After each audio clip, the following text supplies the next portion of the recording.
안녕하셨습니까? 오늘은 2020년 4월 3일 금요일입니다. 벌써 우리가 교회에서 예배 드리지 못한 게 4주째가 됩니다. 지난 3월 7일 안식일 이후에 우리가 교회가 닫았기 때문에 교회에서 예배를 드리지 못하고 있는 상황입니다. 지금 현재 이 코로나19의 상황이 기세가 꺾이지 않고 계속 확산되고 있는 그런 상황인 것 같습니다. 4월 2일자 어제 현재로 따져본다면 워싱턴주의 확진자는 6,585명이고 사망자는 272명입니다. 그리고 미국 전체를 따져보면 이 확진자는 24만 3,453명이고 사망자는 5,926명입니다. 세계에서 가장 많은 확진자 수를 지금 나타내고 있습니다. 그런데 참으로 어쩌면 다행스러운 것은 워싱턴 주에부터 처음 시작을 했지만 지금 현재는 이 확진자 수로 따져보면은 미국 전역의 이 10번째 주에 해당되고 또 사망률은 8% 정도 된다고 합니다. 코로나19로 인해 상당히 많은 변화들을 가져왔습니다. 실업자 수가 폭발적으로 증가했고 또 산업 기반이 거의 내려앉는 그런 상황입니다. 특별히 사람들의 불안감은 더욱더 커져가고 있습니다. 너무나 힘들고 또 답답하고 어려운 상황입니다. 또 집에 계속 머물라고 하는 그 명령이 이 워싱턴주에는 5월 4일까지로 연장이 되었습니다. 이번에 사회적 거리두기가 매우 중요한 이슈가 되었고 이것을 잘 지킬 때 이번에 아주 큰 치명적인 위험에서 벗어날 수 있는 약간의 여지가 있는 것 같습니다. 그래서 답답하고 힘들지만 오히려 개인적으로 하나님과의 관계를 더 굳게 하는 시간이 되면 좋겠고 무엇보다도 잘 견뎌야 되는 그런 시기인 것 같습니다. 오늘 이 시간에는 이 비상한 때에는 오히려 평상의 신앙으로 돌아가야 합니다라는 제목으로 함께 은혜를 나누고자 합니다. 비상한 때에는 오히려 평상의 신앙으로 돌아가야 합니다라는 제목입니다. 이 제목은 내일도 이 제목으로 연이어서 말씀드리려고 합니다.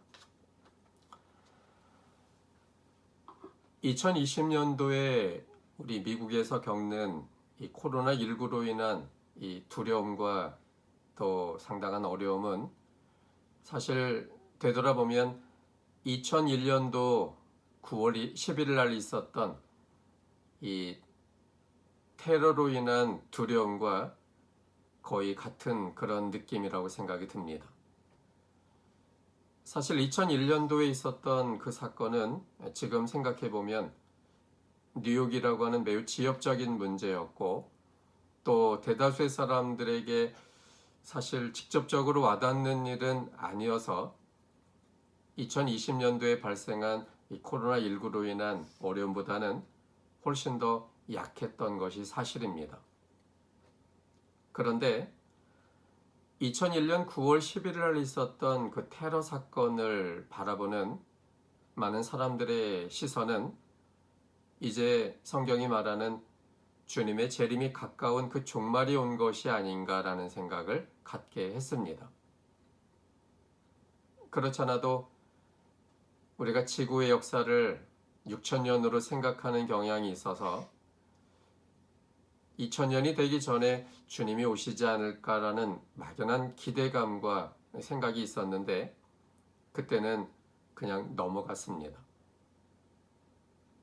그런데 2000년이 1년 지난 시점에서 이런 큰 테러가 미국에서 발생했을 때 그 당시 저는 한국에 있었는데 그때 가진 저뿐만 아니라 많은 사람들이 가진 생각 중에 하나는 정말로 이러한 위기 때 미국이 뭔가 큰 일을 벌일 것이고, 그러면 예언되어진 그대로 이루어지므로 이제 주님의 재림이 정말 가까운 것이 아닌가라고 생각했었습니다. 아마 그 당시 미국에 계셨던 분들도 그런 생각을 하셨을 거라고 생각이 듭니다. 그런 생각이 들었을 때 우리 많은 교인들은 어떤 행동을 했을까요? 아마도 회개해야 된다, 하나님께로 돌아가야 된다, 그리고 기도해야 된다, 그리고 이제 앞으로 어떻게 살지, 이런 고민들이 있었을 겁니다. 그런데 그때 그 사건으로 인한 그 마음들이 얼마나 오래 갔습니까? 여전히 그 긴박감 속에 그러한 생각을, 그리고 그 신앙과 연결된 그 모습을 여전히 갖고 계십니까? 아마 대부분의 사람들이 그러지 않을 거라 생각됩니다.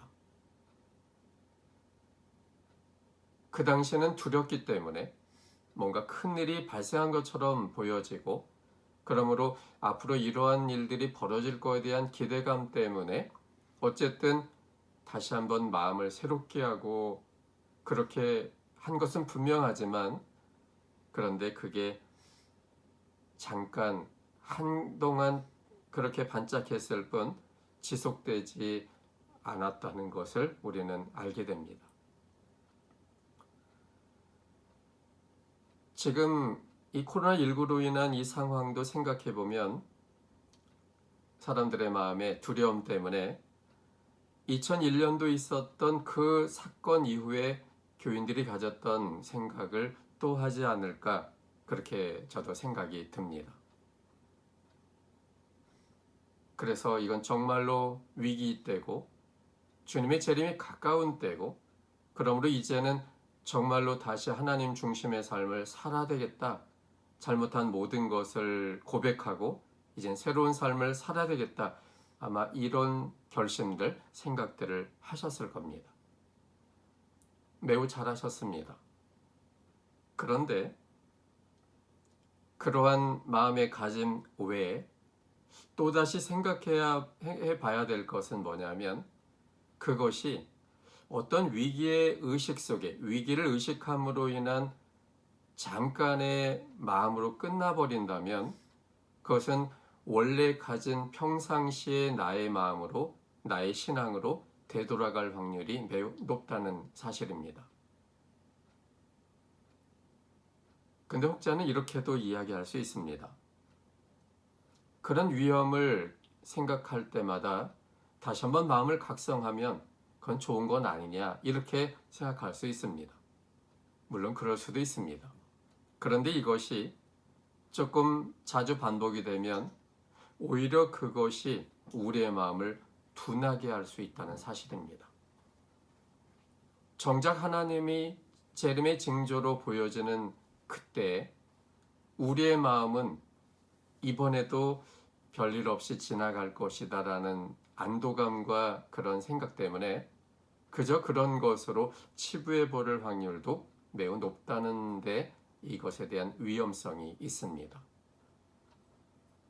정말 그때야말로 새롭게 마음을 회복하고 하나님께로 돌아가고 새로운 결심에 비상한 일들을 해야 될 그 시점인데, 그것을 오히려 너무나 무감각하게 지나쳐버릴 위험이 꽤 있을 수 있다는 것입니다.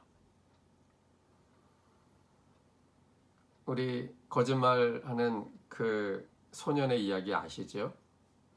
늑대가 나타났다 이렇게 마을 사람들에게 외칠 때 처음 몇 번은 정말 늑대가 나타난 줄로 생각하여 긴장했지만, 이제는 그가 거짓말이라는 것을 알게 될 때는 그가 아무리 그것을 외쳐도 사람들은 거기에 동요하지 않았었습니다.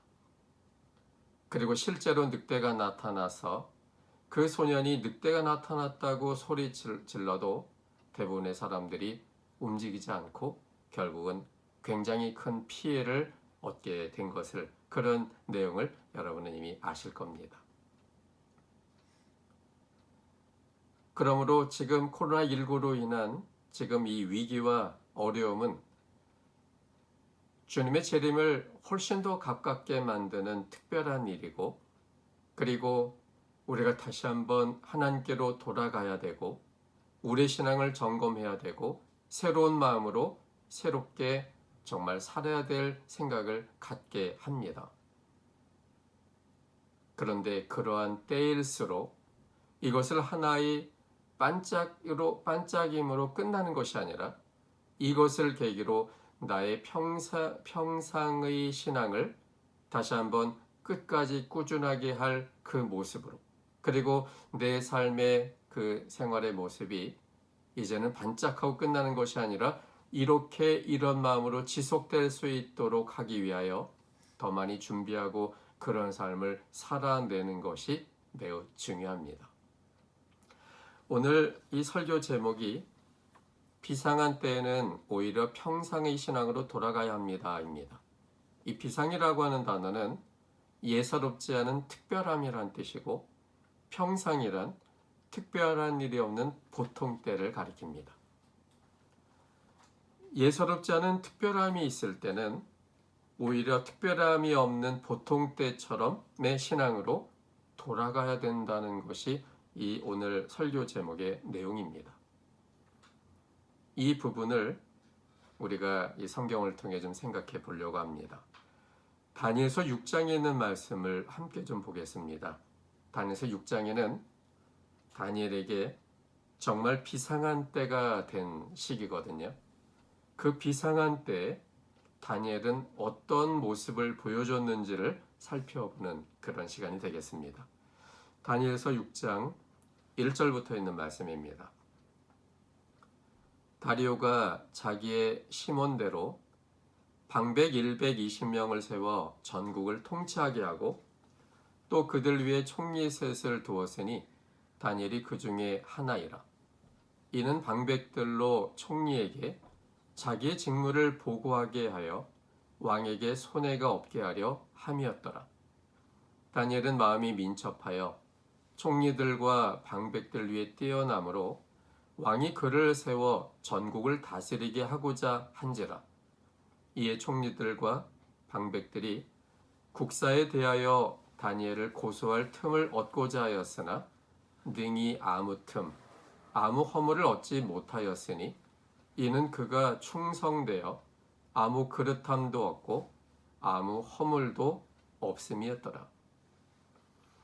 그 사람들이 가로되 이 다니엘은 그 하나님의 율법에 대하여 그 틈을 얻지 못하면 그를 고소할 수 없으리라 하고, 이에 총리들과 방백들이 모여 왕에게 나아가서 그에게 말하되 다리오 왕이여 만세수를 하옵소서. 나라의 모든 총리와 수령과 방백과 모사와 관원이 의논하고 왕에게 한 율법을 세우며 한 금령을 정하실 것을 구하려 하였는데 왕이여 그것은 곧 이제부터 30일 동안에 누구든지 왕 외에 어느 신에게나 사람에게 무엇을 구하면 사자굴에 던져 넣기로 한 것이니이다. 그런즉 왕이여 원컨대 금령을 세우시고 그 조서에 어인을 찍어서 메대와 바사의 변개치 아니하는 규례를 따라 그것을 다시 고치지 못하게 하옵소서 하며, 이에 다리오 왕이 조서에 어인을 찍어 금령을 내니라. 여기 다니엘서 6장의 배경은 다리오 왕 때입니다. 다리오는 이 메대 사람입니다. 다니엘은 이 메대 사람 다리오가 이 바벨론을 지배하기 전에 바벨론에 포로 잡혀온 유대 소년이었죠. 그리고 그가 뜻을 정해서 하나님 중심의 삶을 살겠다라고 그렇게 확정했고, 하나님께서 그와 함께 하심으로 그는 지혜로운 사람이 되었고, 그리고 바벨론 성의 아주 높은 그런 위치에 놓여진 사람이 되었습니다. 그런데 그 바벨론은 결국 메데 페르시아의 연합군에 의해서 멸망당하고, 그리고 메데 나라의 왕이었던 다리오가 그 왕에 올라서 이 바벨론 나라를 다스렸습니다. 다리오 입장에서 보면 이 다니엘은 자기가 정복한 나라 이 바벨론의 총리였습니다. 그런데 나라가 정복되고 정권이 바뀌면 보통 그 전 정부 혹은 전 나라에 있었던 모든 고위 관리들은 다 배제해버립니다. 왜냐하면 생각이 다르고 또 판단도 다르고 또 충성도가 다르기 때문입니다. 그런데 다니엘은 예외였습니다. 아마도 다리오가 보았을 때도 다니엘은 남다른 사람이었던 것 같습니다. 그는 바벨론에 충성을 다했던 사람이었지만, 그러나 이 메데 나라에도 꼭 필요한 사람이라는 생각이 들 만큼 다니엘은 매우 인상적인 그러한 것을 드러내는 사람이었습니다. 그래서 이 다리오는 자기가 이제 바벨론을 정복하고 거기에 세운 그 나라에 방백 120명을 세워서 전국을 통치하게 만들었고, 그들 위에 총리 셋을 두어서 그들을 또 관리하도록 하는 그런 체제를 만들었습니다. 그런데 120명의 방백을 관리하는 이 총리 셋 중에 한 사람이 바로 다니엘이었습니다. 그러므로 최고의 자리에 올라간 사람이 되겠습니다. 정복한 나라의 총리였던 그를 정복한 나라의 왕이 그대로 똑같은 위치에 뒀다는 사실, 매우 놀랍습니다. 그것도 포로 잡혀온 유대 사람을 그 나라의 가장 높은 지위 가운데 두었다는 것, 정말 놀라운 일입니다. 그러면서 그렇게 한 이유는 뭐냐면 왕에게 손해가 없게 하려고 했다, 이렇게 말했습니다. 그러므로 이 다리오의 의도는 다니엘을 총리 가운데 두면 결코 손해보지 않을 그런 것이라고 확신했기 때문에 다니엘을 총리 가운데 두었다는 겁니다. 여기 다니엘은 어떤 사람인지가 3절에 기록되어 있습니다. 다니엘은 마음이 민첩하고 총리들과 백성들 위해 뛰어났다 그랬습니다. 아마도 하나님을 경외하는 자로서의 하나님으로 인한 생명적 지혜를 가진 사람으로 정확한 판단력을 갖고, 또 그때그때 일이 있을 때마다 정말 나라를 위해 또 하나님의 입장에서 가장 좋은 것을 선택하여 진행했던 사람인 것 같습니다. 그래서 사람들이 보기에도 저 사람은 그 자리에 있을 만한 사람이야 라고 생각이 들 만큼 이 다니엘은 마음이 민첩했고 또 사람들과 두드러지게 보여질 만큼 뛰어난 그런 사람이었습니다. 그는 나라가 바뀌었어도 하나님을 경외하는 마음을 가장 처음 우선순위에 두었고, 또 그에게 맡겨진 그 일에 대하여 최선의 것을 하는 사람이 되었습니다. 그래서 그는 나라가 바뀌어도, 그리고 사람들이 바뀌었어도, 그의 윗사람이 바뀌었어도 똑같은 마음으로 똑같은 일을, 충성된 삶의 일을 그는 하게 된 겁니다. 그런데 문제는 그와 함께 같은 직위를 가진 총리들에게 있었습니다. 총리들의 입장 속에서 생각해보면 이 다니엘이라고 하는 사람이 거부감에 대해 거부감이 매우 컸습니다. 우리와 같은 동족도 아니고 저 알지도 못하는 유대 사람이라기도 하고, 또 무엇보다도 우리가 정복한 그 전 나라의 총리 가운데 있었던 사람이라는 것이 그들의 마음을 불편하게 했습니다. 굳이 이 사람을 우리와 같은 위치 속에 둘 필요가 있을까?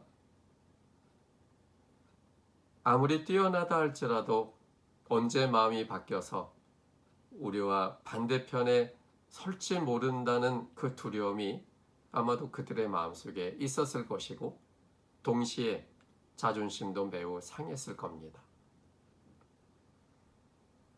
전국민을 다시 한번 같은 위치 가운데 놓는다는 것, 그의 지배 속에 이 메대 사람들이 들어가게 만든다는 것, 절대 쉬운 일이 아닙니다. 그런데 다리오의 마음이 워낙 확고했고 그렇게 하는 것이 이 1절의 표현처럼 심원이라고 그랬습니다. 마음에 심히 원하는 것. 그래서 이 다리오는 다니엘이 가장 높은 위치에 올려지는 것이 그가 매우 간절히 원했던 소망이었습니다. 그렇기 때문에 이 총리들이 이 다니엘이 정말 눈에 가시처럼 느껴졌지만 어쩌지 못했었습니다. 그런데 시간이 지날수록 그들의 불만은 점점 커졌고 다니엘에 대한 그들의 시기심 역시 점점 거세졌습니다. 이렇게 거세지자 그들은 정말 특별한 방법을, 비상한 생각을 하게 됐습니다. 그것은 이 사람의 흠을 찾아내서 왕으로 하여금 이 사람을 죽게 만드는 일을 하겠다는 매우 사악한 계획이었습니다. 그러면서 한 가지 조서를 내리게 하는데 그거는 뭐냐면 여기 다니엘서 6장에 있는 말씀을 다시 한번 보면 이렇게 되어 있습니다. 7절에 보면 나라의 모든 총리와 수령과 방백과 모사와 관원이 의논하고 왕에게 한 율법을 세우며 한 금령을 정하실 것을 구하려 하였는데 왕이여 그것은 곧 이제부터 30일 동안에 누구든지 왕 외에 어느 신에게나 사람에게 무엇을 구하면 사자굴에 던져 넣기로 한 것이다. 이렇게 말했습니다. 이제는 왕 외에 어느 신이나 혹은 사람에게 무엇을 구하는 사람이 있다면 그는 사자굴에 던져 넣는 법입니다. 이 법을 위해서 모든 총리가 하나가 되었고 그 밑에 이 120명의 이 방백들이 하나가 되었고 또 수령과 모사와 관원들이 하나가 돼서 의논하고 그리고 결론을 갖고 이렇게 모든 사람의 뜻이 이런 것이니까 왕에게 가서 율법을 세우고 이 명령을 반포하도록 그렇게 요청하기 위해서 왕에게 말한 겁니다. 근데 이 제안을 들은 다리오 입장에서는 이 제안이 결코 나쁘지가 않습니다. 왜냐하면 이것은 왕 자신을 가장 높은 위치에 놓겠다는 것이기 때문입니다. 표면적으로는 어떤 신보다도 가장 위대한 신, 어떤 사람보다도 가장 초월적인 사람으로 이 메대 나라의 모든 사람들이, 모든 그 지위를 가진 사람들이 그렇게 하겠다는 제안입니다. 이것은 다리오의 마음을 우쭐하게 만들었을 겁니다. 그 당시 왕은 정치적인 왕일 뿐만 아니라 종교적인 또 수장이기도 합니다. 그런데 그 위치에 있는 그 사람을 신보다도 높은 사람으로 어떤 사람도 번접할 수 없는 최고의 사람으로 인정하고자 하는 그 일들에 대하여 이 다리오는 매우 흐뭇했을 것 같습니다. 그래서 이 다리오는 조서에 오인을 찍어서 금령을 반포합니다. 이제 지금부터 30일 동안은 나 외에 어느 신이나 어느 사람에게 뭔가 기도하거나 구하면 반드시 사자굴에 던져 넣겠다라고 이렇게 방을 붙여서 전국 곳곳에 이것을 다 붙이게 했습니다. 다니엘의 입장에서는 이 상황이 비상한 상황입니다. 예사롭지 않은 특별한 때입니다. 한 번도 자기에 대하여 이렇게 정복민의 사람이었지만 어느 정도의 이 안전을 보장해 주었었는데 이제 이 법령을 통해 자신의 신앙에 큰 위협이 된다는 사실을 느끼게 되었습니다. 그런데 이 총리들이 특별히 다니엘의 신앙을 건드릴 수밖에 없었던 이유는 이 다니엘은 그의 삶 자체가 누군가에게 틈을 주는 그런 삶이 아니었기 때문이었습니다. 그래서 여기 본문 다니엘서 6장 4절에 보면 이렇게 이야기합니다. 총리들과 방백들이 국사에 대하여 다니엘을 고소할 틈을 얻고자 하였으나 능히 아무 틈, 아무 허물을 얻지 못하였다 이렇게 말했습니다. 그 이유는 다니엘이 충성되어 아무런 그릇함도 없고 아무런 허물도 없었기 때문이라고 말했습니다. 다니엘은 그가 국사를 맡고 그 일을 수행하는 데 있어서는 다른 사람들이 볼 때 공정하지 못하다 혹은 부정하다라고 하는 것들이 전혀 없을 만큼 완벽하게 충성되게 공정하고 공평하게 그 일들을 했던 사람입니다. 뇌물을 받지 않았습니다.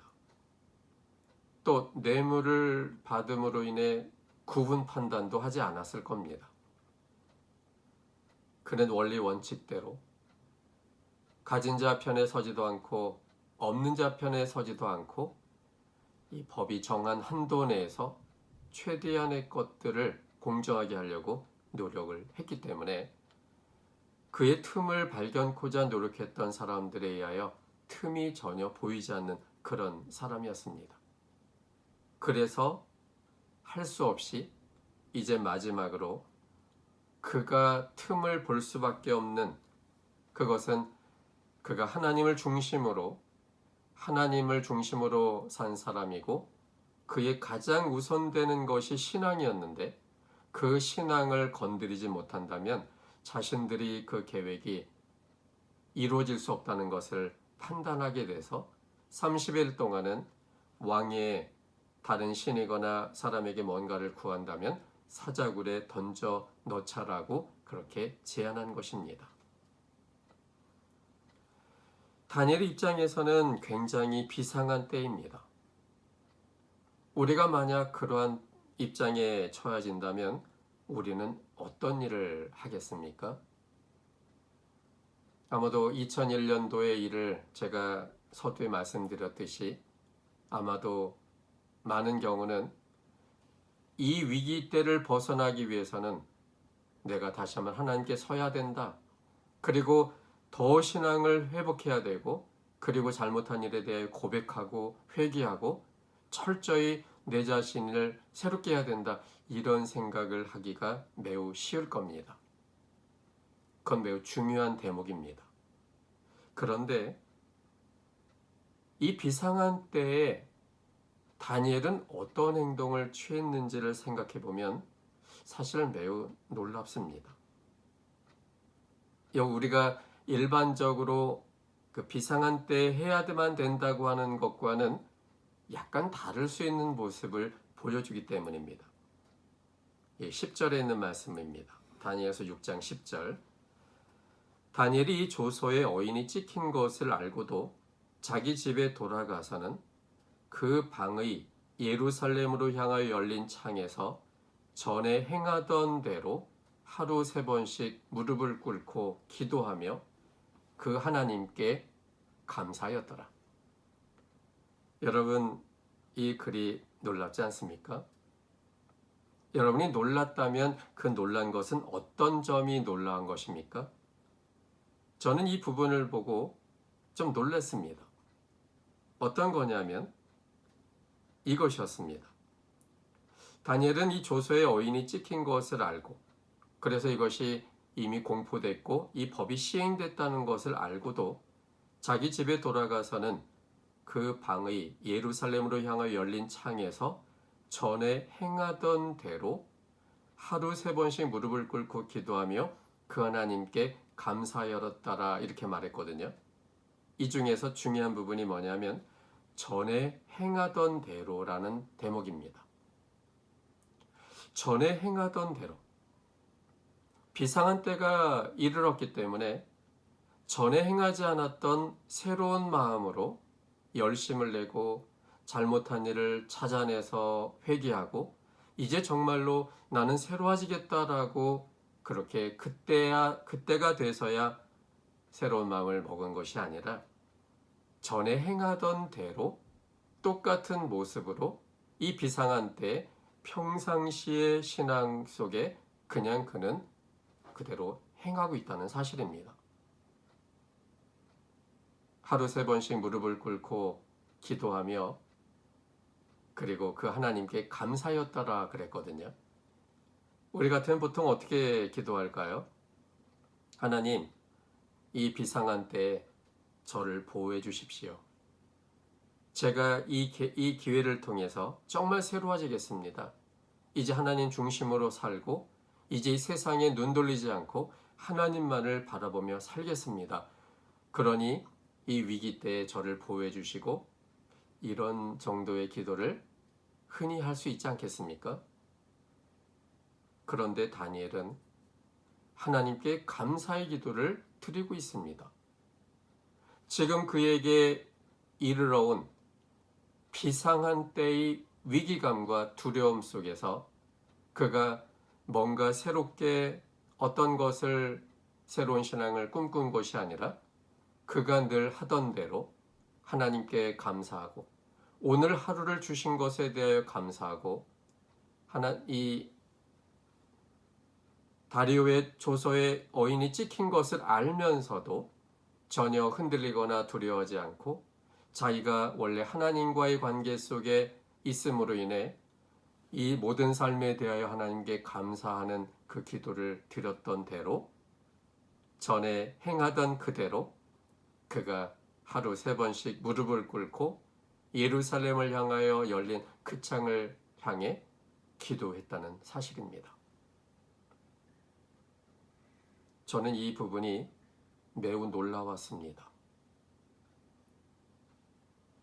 특별한 비상한 일을 계기로 새롭게 신앙을 하는 것이 아니라 원래부터 그 사람은 그런 신앙을 해온 것입니다. 하나님을 의식하며 이 모든 과정 속에 하나님이 함께 하셨음에 대하여 감사하는 신앙, 하나님이 이 작은 부분, 작은 생활, 그리고 이 국사를 관장하는 총리 역할을 하는 그때라 할지라도 하나님은 나와 함께 계시고 그 하나님의 지혜와 그 하나님의 능력을 통해 내가 판단하고 결정하고 실행하고 있다고 하는 의식 속에 그가 살고 있었던 겁니다. 그래서 그는 언제나 평상의 때든 비상한 때든 하나님이 함께 하심에 대한 경험과 하나님이 그 삶에 가장 우선된다는 이 신앙과 하나님 중심의 삶을 살고 있는 이 삶에 대하여 그는 그 신앙의 모습을 언제나 똑같이 보여주고 있는 것입니다. 자신의 하루를 인도하신 하나님께 늘 감사했던 것처럼 이 행위 자체가 발각이 되면 사자굴에 들어간다 할지라도 하나님은 언제나 함께 하셨던 것처럼 사자굴에도 함께 하실 것이고, 혹 그렇지 아니한다 할지라도 그가 믿는 하나님에 대한 믿음과 하나님에 대한 감사의 마음은 잊지 않은 채 원래의 평상시의 모습대로 똑같은 일을 전에 하던 대로 하고 있는 것이었습니다. 사람이 비상한 때에 두려움을 느끼면 사람들의 마음이 갈팡질팡하게 됩니다. 요즘 코로나19 사태로 인해 우리 교우님들의 주된 마음은 어떤 것이었습니까?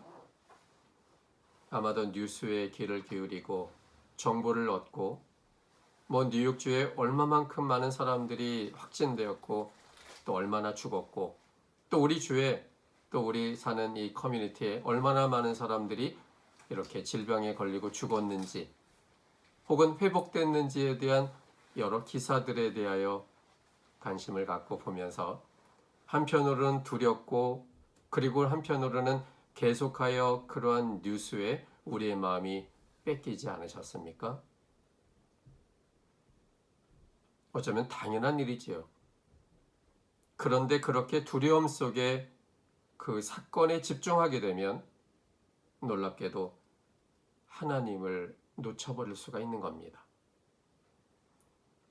위기를 의식해서 반짝 하나님 편으로 서겠다 말하지만 대부분의 경우는 그 두려움을 주는 그 요소와 그 정보 속에 더 많은 시간과 생각을 집중하기 때문에 하나님께로 향한 마음이 생기기가 그렇게 쉽지가 않습니다. 근데 여러분, 우리가 다 경험했듯이 이 세상의 모든 일들에 대하여 고민하고 걱정한다고 해서 그것이 우리에게 평안을 주거나 어떤 지혜와 힘을 주지는 않습니다. 결국 우리의 힘은 성경이 말씀하시는 것처럼 나를 창조하시고 지금까지 인도하신 그 하나님 자신에게 있습니다. 그 하나님에 대하여 확신하고 비상한 때나 평상의 때나 언제나 한결같은 사랑과 능력과 사랑으로 그렇게 인도하신 그 하나님에 대한 확신을 가질 때 우리는 마음의 안정을 찾을 수가 있고 두려움에서 벗어날 수 있고 그때야말로 이제 내가 무엇을 해야 될지를 생각할 수가 있게 됩니다. 두려움은 정확한 생각과 판단을 하기에 매우 큰 장애물입니다. 그저 마음만 바쁘고 허둥지둥대고 불안해하다가 그저 그렇게 끝날 확률이 너무나 많습니다.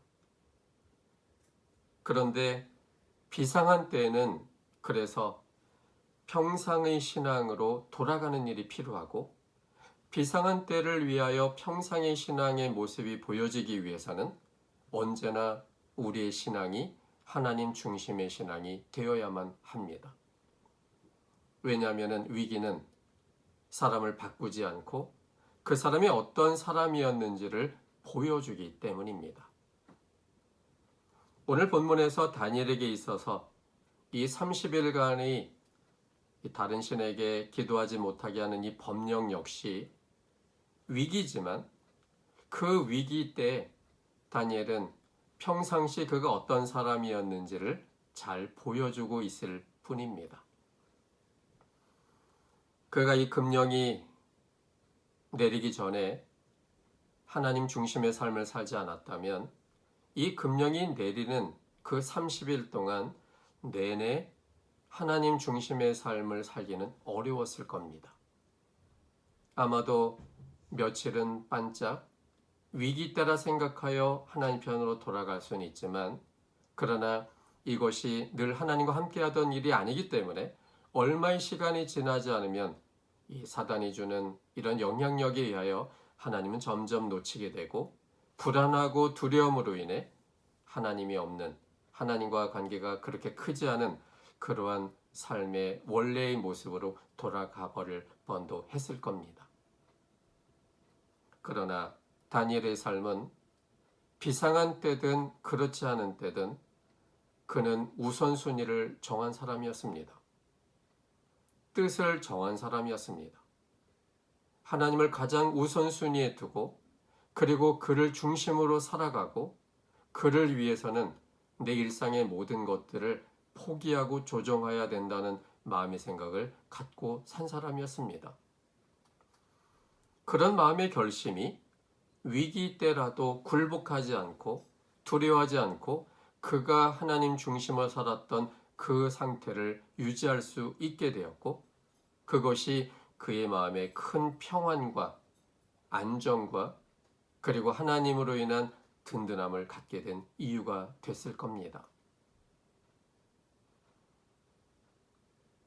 이런 비상한 때에 평상의 신앙으로 여전히 똑같은 모습을 보여준 이 다니엘의 그 이유는 어떻게 되었을까요? 여기 11절부터 있는 말씀을 보겠습니다.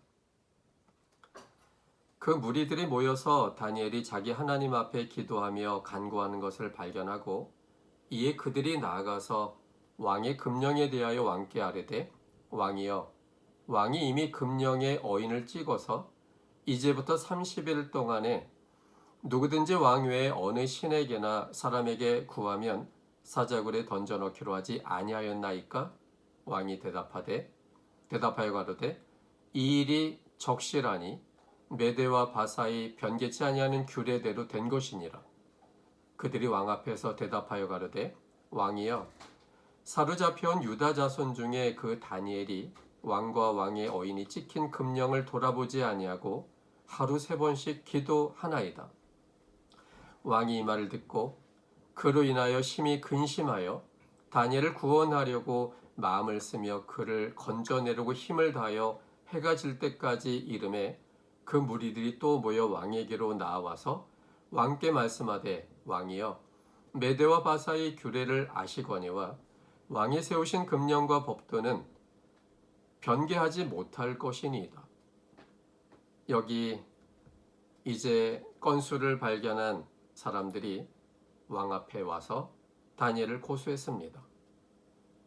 왕이 어인을 찍어 이제 30일 동안은 어느 신이나 사람에게 기도하지 못하는 법령을 내렸는데도 다니엘은 그가 믿는 하나님을께 기도하고 있습니다 라고 그렇게 고소했습니다.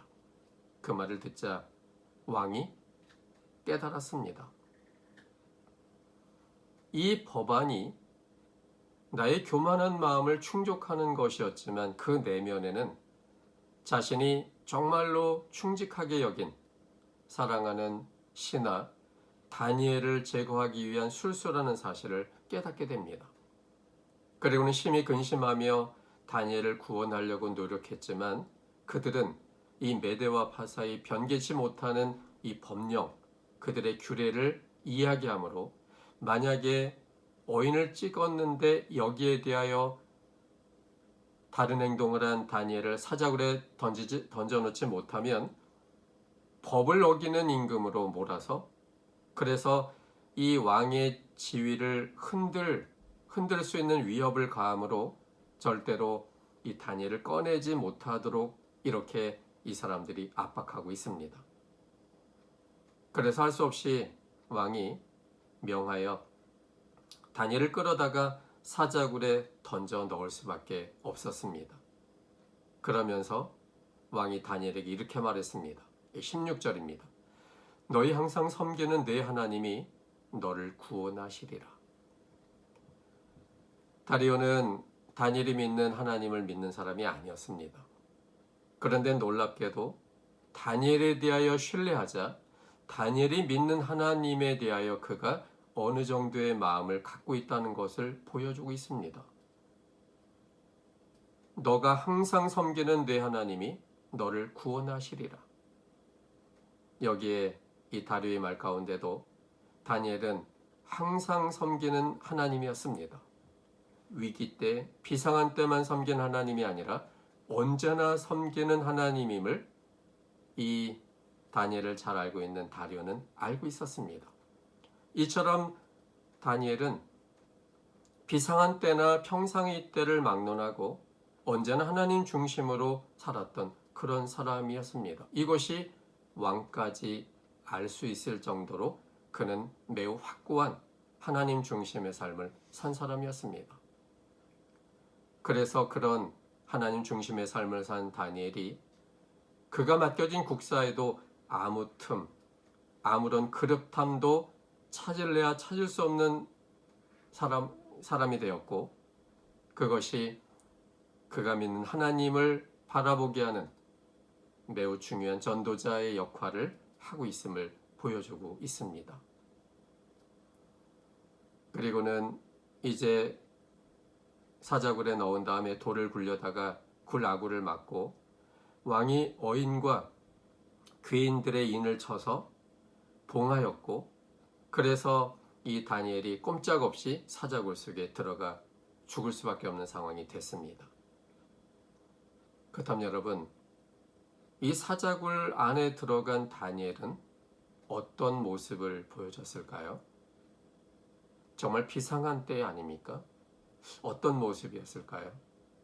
아마도 추측하기는 사자의 입에서 자신을 보호해달라고도 기도했을 거지만 여전히 예루살렘을 향하는 곳에 자신의 눈을 고정하고 하루 3번 무릎을 꿇고 기도하며 하나님께 감사했을 겁니다.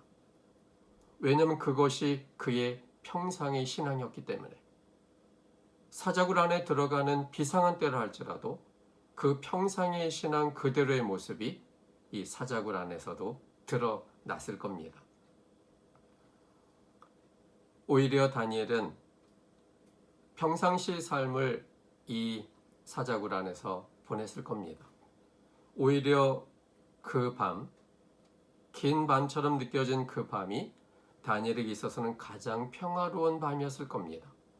거기에는 그를 고소할 틈을 찾고자 하는 사람들도 없었고 단 이 사자와 단둘이 있었기 때문에 그 사자와 단둘이 있는 그 굴에 하나님께서 사자의 입을 봉하신 채 함께 하셨기 때문에 그곳이야말로 가장 평안하고 가장 행복한 그 시간의 장소였을 겁니다. 정작 그 밤을 못 잔 사람은 왕이었습니다. 18절에 보면 왕이 궁에 돌아가서는 밤이 맞도록 금식하고 그 앞에 기약을 그치고 침수를 패했다고 그랬습니다. 밤새 동안 잠 못 자고 금식하며 아마 저 사자굴 안에 있는 그 다니엘을 위해 그가 기도했을 겁니다. 그리고는 새벽 일찍이 급히 사자굴에 가서는 그렇게 말했습니다. 20절에 보면 다니엘이 든 굴에 가까이 이르러는 슬피 소리질러, 여기 슬피 소리질러라고 하는 마음에는, 이 생각에는 밤이 맞도록 금식하며 그가 다니엘이 안전하기를 소원했지만 그러나 현실의 상황은 그가 원하는 대로 되지 않을 거라고 생각했던 것 같습니다. 그래서 분명히 다니엘이 사자에 의하여 죽임을 당했다라고 확신했기 때문에 슬퍼했지만 혹시 하는 기대감으로 이렇게 말했습니다. 사시는 하나님의 종 다니엘아, 너희 항상 섬기는 내 하나님이 사자에게서 너를 구원하시기에 능하셨느냐? 여기 이 다리오의 이 말이 참 놀랍습니다. 사시는 하나님의 종 다니엘아, 너희 항상 섬기는 내 하나님이 사자에게서 너를 구원하시기에 능하셨느냐? 사시는 하나님, 그리고 다니엘이 항상 섬기는 하나님, 다니엘이 평상의 신앙을 통해 그가 알게 된 하나님이고 그리고 그 하나님을 그가 고백하고 있습니다. 항상 사시는 하나님, 그리고 언제나 가장 중심의 최우선 순위에 항상 섬겼던 그 하나님, 최우선 순위에 들어가기 합당하신 그 하나님을 잘 알지 못하는 다리오가 다니엘의 신앙을 통해 지금 이렇게 고백하고 있는 장면이 너무나 놀랍습니다. 다니엘이 이렇게 슬피 소리 지르는 왕의 소리에 답했습니다. 왕이여, 원컨대 왕은 만세수를 하옵소서. 나의 하나님이 이미 그 천사를 보내어 사자들의 입을 봉하셨으므로 사자들이 나를 상했지 아니하였사오니 이는 나의 무죄함이 그 앞에 명백하오며 또 왕이여 나는 왕의 앞에도 해를 끼치지 아니하였나이다 라고 대답했습니다. 하나님은 이미 천사들을 보내서 사자들의 입을 봉하셨다고 그는 확신했습니다. 그가 기도하기 전에 이미. 사실 하나님은 우리가 기도하기 때문에 그 기도 때문에 움직이시는 분이 아니십니다. 우리의 필요가 무엇인지를 이미 아시는 분이고 그 준비를 이미 갖추어 놓고 계시는 분이십니다. 그 하나님을 다니엘은 평상시의 신앙에서 확신했고 그래서 위기 때라 할지라도 그 신앙 그대로를 간직함으로 하나님이 그를 통해 일하는 경험을 그가 경험하게 된 것입니다. 요즘 너나 없이 불안한 마음이 듭니다. 심지어 교회조차 오지 못하는 매우 비상한 때입니다. 이제 이것도 벌써 교회 오지 못한 것이 벌써 4주나 됐지 않습니까? 그 처음 안식일을 내 교회 오지 못한 때의 마음과 지금 4주가 되어가는 지금의 마음에 여러분의 어떤 변화가 있으십니까? 똑같습니까? 아니면 처음 맞이하는 안식일, 이 문 닫는 처음 안식일에는 간절하고 이거 이렇게 해야 되나? 하나님께 예배하고 싶은 마음이 엄청 컸을 거라 생각합니다. 근데 4주가 지나가는 지금 다가오는 지금도 여전히 똑같은 갈급함이 있으십니까? 아니면 조금 그 부분에 대하여 나태하거나 혹은 느긋한 마음을 갖고 계십니까? 사람의 마음은 위기 때는 반짝 바꾸고자 하지만 그것이 익숙해지면, 위기도 익숙해지면 그저 원래 가진 우리의 마음으로 돌아가는 것이 대부분의 모습입니다. 위기 때 가진 마음으로 평상시의 마음이 돼버리면 가장 좋은 거지만 그렇지 않을 수 있는 것이 사람의 마음입니다. 왜냐하면 우리는 사단에게 끌리는 마음을 이미 갖고 있기 때문입니다. 그러므로 우리는 이 위기 때를 위해서 우리가 평상시의 신앙이 중요하고 또 평상시의 신앙을 위해 이 위기 때를 통해서 다시 한번 우리의 평상의 신앙이 어떻게 해야 되는지를 생각하고 그대로 유지하기 위해 더 끊임없이 하나님께 기도하고 그 일을 결심하고 행하고자 하는 마음이 필요하지 않을까요? 분명히 코로나19로 인한 비상한 이때는 시간은 언제인지 모르지만 분명히 그치게 될 겁니다. 그리고는 얼마의 시간은 지날지는 모르지만 또 다른 강력한 것들이 오게 될 겁니다.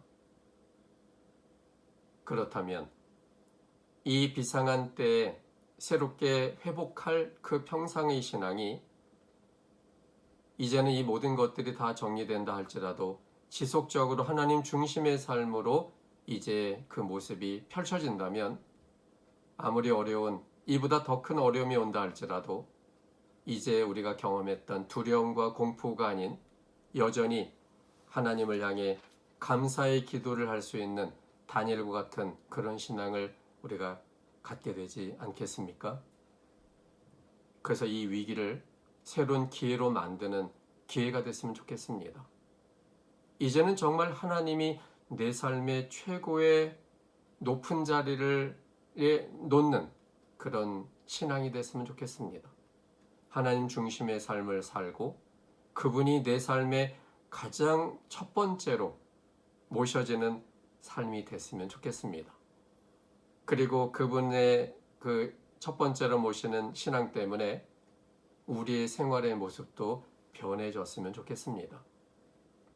그래서 다니엘이 고소자에 의해서 아무 틈 아무 허물도 얻지 못했던 것처럼 우리의 신앙 외에는 다른 어떤 것으로도 사람들의 고소할 틈이나 허물에 대하여 발견되지 못하는 그런 하나님의 아름다운 사람이 된다면 정말 아름다운 하나님의 자녀의 모습이 되지 않겠습니까?